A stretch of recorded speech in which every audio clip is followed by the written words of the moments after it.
नमस्कार दोस्तों, जैसा कि आप सभी जानते हैं कि हम लोग झारखंड ज्योग्राफी का जो सीरीज स्टार्ट किए थे उसको हम लोग जारी किए हुए हैं और अभी तक हम लोग 11 चैप्टर समाप्त कर चुके हैं। ये हमारा 12वां चैप्टर होगा, ठीक है, जिसका नाम है झारखंड के विद्युत परियोजनाएं। ठीक है, झारखंड के विद्युत परियोजनाएं ये झारखंड के जितने भी आगामी परीक्षाएँ हैं उसके लिए इम्पोर्टेंट रहेगा। वीडियो का प्लेलिस्ट में आप जाके सीक्वेंस वाइज वीडियो को देख सकते हैं। तो चलिए बिना देरी के हुए वीडियो को स्टार्ट करते हैं। झारखंड में विद्युत उत्पादन की कुल क्षमता कितनी है? 2626 मेगावाट है। झारखंड में विद्युत उत्पादन की कुल क्षमता कितनी है? 2626 मेगावाट। झारखंड के कुल ऊर्जा उत्पादन में 91% तापीय विद्युत गृह से, 91% तापीय विद्युत गृह से और 8% है आपका जल विद्युत गृह से और 1% है आपका नवीकरणीय ऊर्जा से। ठीक है, क्या है? झारखंड के कुल ऊर्जा उत्पादन में 91% तापीय विद्युत से, 91% आपका प्राप्त होता है तापीय विद्युत से और 8% है जल विद्युत से। 8% जल विद्युत से, 91% तापीय विद्युत से और 1% है जो है नवीकरणीय ऊर्जा का हिस्सा है। ठीक है, 1% नवीकरणीय ऊर्जा का हिस्सा है। चलिए, झारखंड में तापीय विद्युत उत्पादन के लिए, झारखंड में तापीय विद्युत उत्पादन के लिए कई तापीय विद्युत केंद्र स्थापित की गई है। ठीक है, झारखंड में तापीय विद्युत उत्पादन के लिए कई तापीय विद्युत केंद्र स्थापित की गई, जैसे कि पहला है आपका बोकारो ताप विद्युत केंद्र। पहला क्या है आपका? बोकारो ताप विद्युत केंद्र। ठीक है, यह ताप विद्युत दामोदर घाटी परियोजना के अंतर्गत, बोकारो ताप विद्युत केंद्र क्या है? दामोदर घाटी परियोजना के अंतर्गत स्थापित की गई है। ठीक है, इसको मोस्ट इंपोर्टेंट करके याद कर लीजिएगा। इसकी स्थापना 1953 ईस्वी में, बोकारो ताप विद्युत केंद्र की स्थापना 1953 ईस्वी में बोकारो जिला में की गई है। कब की गई है? 1953 ईस्वी में बोकारो जिला में की गई है। यह झारखंड में पहली तापीय विद्युत केंद्र है। बोकारो ताप विद्युत केंद्र झारखंड की पहली तापीय विद्युत केंद्र है। ठीक है, इसको भी याद कर लीजिएगा। इस ताप विद्युत केंद्र से कुल विद्युत उत्पादन 830 मेगावाट है। ठीक है, बोकारो ताप विद्युत केंद्र से कितना मेगावाट बिजली उत्पादन होता है? 830 मेगावाट। ठीक है, इस ताप विद्युत गृह से जो ऊर्जा प्राप्त होती है उसे राष्ट्रीय ग्रिड को भेजी जाती है। बोकारो ताप विद्युत केंद्र से जो भी ऊर्जा प्राप्त होती है उसको कहाँ पे भेजी जाती है? राष्ट्रीय ग्रिड को। ठीक है, चलिए, दूसरा है आपका चंद्रपुरा ताप विद्युत गृह। दूसरा क्या है आपका? चंद्रपुरा ताप विद्युत गृह। इस ताप विद्युत गृह की स्थापना भी दामोदर घाटी परियोजना के तहत की गई है। चंद्रपुरा ताप विद्युत गृह की भी स्थापना किसके परियोजना से की गई है? दामोदर घाटी परियोजना के तहत की गई है। इसकी स्थापना बोकारो जिला में, चंद्रपुरा ताप विद्युत गृह की स्थापना बोकारो जिला में 1956 ईस्वी में की गई है। कब की गई है? 1956 ईस्वी में। और बोकारो ताप विद्युत केंद्र की स्थापना 1953 ईस्वी में। बोकारो ताप विद्युत गृह की स्थापना 1953 ईस्वी में और चंद्रपुरा ताप विद्युत गृह की स्थापना 1956 ईस्वी में। ठीक है, इसको भी मोस्ट इंपोर्टेंट कर लीजिएगा। यहाँ से कुल विद्युत उत्पादन 880 मेगावाट होती है। सॉरी, यहाँ से कितना होता है? 780 मेगावाट। यहाँ से कुल विद्युत उत्पादन का 780 मेगावाट बिजली उत्पादन होती है। ठीक है, और बोकारो ताप विद्युत से 830 मेगावाट विद्युत उत्पादन होती है। इसको याद कर लीजिएगा। ठीक है, 830 मेगावाट बोकारो विद्युत से और चंद्रपुरा से आपका है 780। ठीक है, 830 बोकारो से और 780 चंद्रपुरा से। चलिए, तीसरा है आपका पतरातू ताप विद्युत गृह। तीसरा क्या है आपका? पतरातू ताप विद्युत गृह। इस ताप विद्युत गृह की स्थापना रूस की सहायता से चौथी पंचवर्षीय परियोजना में 1973 ईस्वी में की गई है। कब की गई? चौथी पंचवर्षीय परियोजना में। यहाँ से क्वेश्चन बन सकता है कौन सी पंचवर्षीय परियोजना में पतरातू विद्युत गृह की स्थापना की गई? तो आपका आंसर होगा चौथी पंचवर्षीय परियोजना में 1973 ईस्वी में की गई है। ठीक है, यह परियोजना झारखंड की सबसे बड़ी तापीय विद्युत परियोजना है। पतरातू ताप विद्युत गृह जो कि पतरातू में है, यह क्या है? सबसे बड़ी तापीय विद्युत परियोजना है। ठीक है, इस परियोजना की कुल विद्युत उत्पादन कितना होता है? 840 मेगावाट। कितना 840 मेगावाट उत्पादन होती है। ठीक है, यहाँ से जो बिजली उत्पादन होती है उसको रांची के एचईसी का फुल फॉर्म क्या है, हेवी इंजीनियरिंग कॉरपोरेशन को भेजी जाती है, एचईसी को भेजी जाती है। और यहाँ से उत्पादित बिजली झारखंड राज्य विद्युत बोर्ड निगम के द्वारा वितरित की जाती है। ठीक है, एचईसी को भेजी जाती है। ठीक है, उसके वहाँ से ये सभी जगह ट्रांसफ़र होती है। चौथा है आपका तेनूघाट ताप विद्युत केंद्र। चौथा आपका है तेनूघाट ताप विद्युत केंद्र। ठीक है, यह ताप विद्युत गृह बोकारो जिला में तेनूघाट बांध के समीप 1990 ईस्वी में स्थापित की गई थी। कब की गई थी? तेनूघाट बांध के समीप 1990 ईस्वी में स्थापित की गई थी। इसकी कुल उत्पादन क्षमता 420 मेगावाट है। तेनूघाट की उत्पादन क्षमता कितनी है?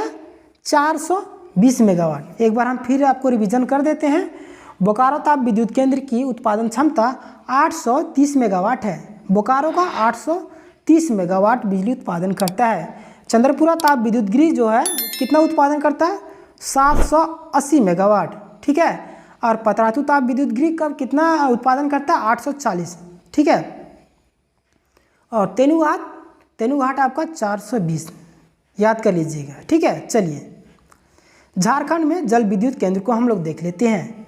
झारखंड में जल विद्युत केंद्र, पहला जल विद्युत केंद्र है आपका तिलैया जल विद्युत केंद्र। ठीक है, तिलैया जल विद्युत केंद्र, इसकी स्थापना दामोदर घाटी परियोजना के अंतर्गत बराकर नदी तिलैया, ठीक है, बराकर नदी पर तिलैया में 1953 ईस्वी में हुई है।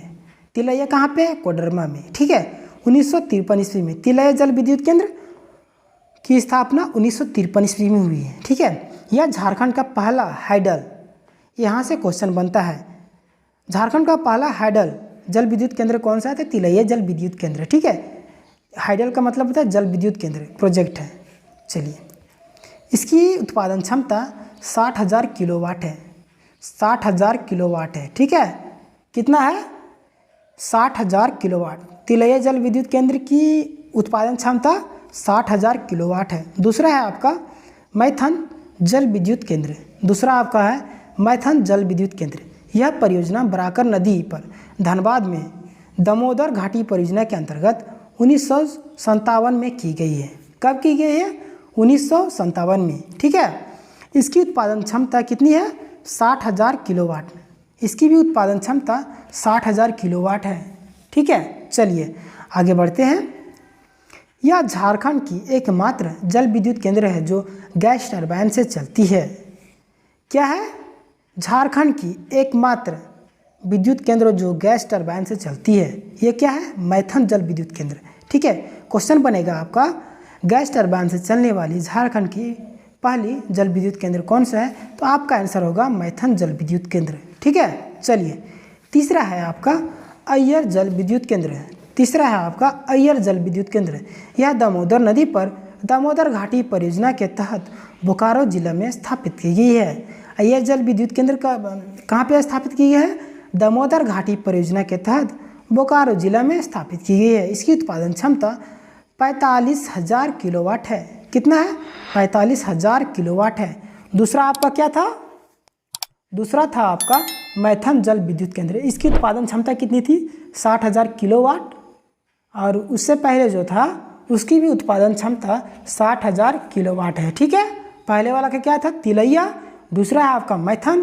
तिलैया और मैथन का 60,000 किलोवाट जो है उत्पादन क्षमता है, और अय्यर का 45,000 किलोवाट है। ठीक है, चलिए चौथा है आपका कोनार जल विद्युत केंद्र। चौथा आपका है कोनार जल विद्युत केंद्र। यह कोनार नदी पर हजारीबाग जिला में दामोदर घाटी परियोजना के अंतर्गत 1955 में इसकी स्थापना की गई थी। कब की गई थी? 1955 में। ठीक है, ये मोस्ट इम्पोर्टेंट करके याद कर लीजिएगा। 1955 में इसकी स्थापना की गई थी। इसकी उत्पादन क्षमता 40,000 किलोवाट है। कितना है? 40,000 किलोवाट। पांचवा है आपका पंचेत जल विद्युत केंद्र। पांचवा है आपका पंचेत जल विद्युत केंद्र। इसकी स्थापना बराकर एवं दामोदर नदी के संगम पर 1959 में दामोदर घाटी परियोजना के अंतर्गत धनबाद जिला में की गई। पंचेत जल विद्युत केंद्र की स्थापना 1959 ईस्वी में दामोदर घाटी परियोजना के अंतर्गत धनबाद जिला में की गई। इसकी कुल उत्पादन क्षमता 40,000 मेगावाट है। कितना है? 40,000 मेगावाट है पंचेत का। ठीक है, पंचेत का भी है, कोनार का भी 40,000 मेगावाट है और मैथन का है 60,000 मेगावाट। ठीक है, और उससे पहले भी जो था उसका भी 60,000 मेगावाट है। ठीक है, याद रखिएगा तिलैया जल विद्युत केंद्र का। चलिए, छठा है आपका बाल पहाड़ी जल विद्युत गिरिज। छठा है आपका बाल पहाड़ी जल विद्युत गिरिज। इसकी स्थापना दामोदर घाटी परियोजना के अंतर्गत बराकर नदी पर गिरिडीह जिला में की गई है। इसकी उत्पादन क्षमता 20,000 किलोवाट। इसको ऐसे याद रखिएगा, बाल मतलब बच्चा, इसकी उत्पादन क्षमता कम है, 20,000 किलोवाट है। ठीक है, चलिए, सातवां है आपका स्वर्ण रेखा जल विद्युत परियोजना। सातवां है आपका स्वर्ण रेखा जल विद्युत परियोजना। इसकी स्थापना स्वर्ण रेखा नदी परियोजना के अंतर्गत 1989 में रांची के हुंडरू जलप्रपात के पास स्थापित की गई है। कहाँ पे? रांची के हुंडरू जलप्रपात के पास 1989 ईस्वी में स्थापित की गई। इस परियोजना से 130 मेगावाट सबसे ज़्यादा। ठीक है, 130 मेगावाट, सॉरी 130 मेगा, सबसे ज़्यादा नहीं, कम ही है, 130 मेगावाट बिजली उत्पादन की जाती है। ठीक है, सातवां है आपका स्वर्ण रेखा जल विद्युत परियोजना। ठीक है, सातवां है आपका स्वर्ण रेखा जल विद्युत परियोजना। इसकी स्थापना स्वर्ण रेखा नदी परियोजना के अंतर्गत 1989 ईस्वी में रांची के हुंडरू जलप्रपात के पास स्थापित की गई। कब? 1989 ईस्वी में रांची के हुंडरू जलप्रपात के पास स्थापित की गई है। इस परियोजना से 130 मेगावाट बिजली उत्पादन की जाती है। कितना? 130 मेगावाट। ठीक है, तो चलिए बिना देरी किए हुए हम लोग वीडियो को लाइक भी कर देते हैं, चैनल को भी सब्सक्राइब कर देते हैं और मिलेंगे नेक्स्ट वीडियो के साथ। तब तक के लिए धन्यवाद। जय हिंद, जय झारखंड। और अपनी राय कमेंट सेक्शन में देना ना भूलें।